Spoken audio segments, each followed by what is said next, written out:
fall is the time to reseed and add some seed to our cool season yards.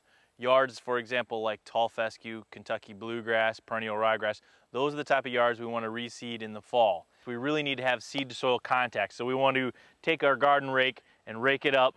Just kind of get the top ½ inch or so nice and loose, and then we can sprinkle our seed on top of that and then rake it back in.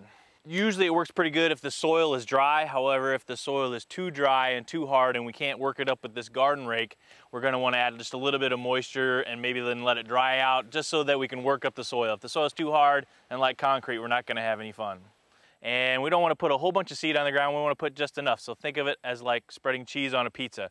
You're sprinkling enough to evenly cover it over the whole area, but not too much and not too little. We don't need to rake it in very deep, we just need to get it into that top ½ to ½ inch of the soil. Evenly spread it all out, and that's it. So then after we've got this all done like this, we can put some starter fertilizer on it if we'd like. And that starter fertilizer is a fertilizer that has a fair amount of phosphorus in it, so it's high in the middle number. And then we can go ahead and turn the water on. We really want to keep this patch moist. And sometimes that's going to mean a real light, frequent irrigation.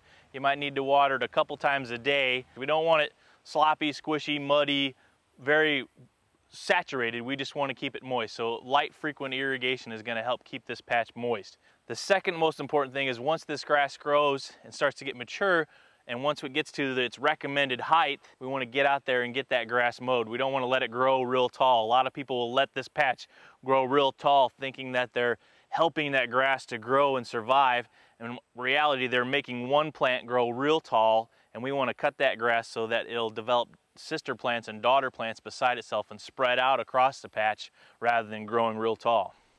For more information, visit your local extension office or visit our website.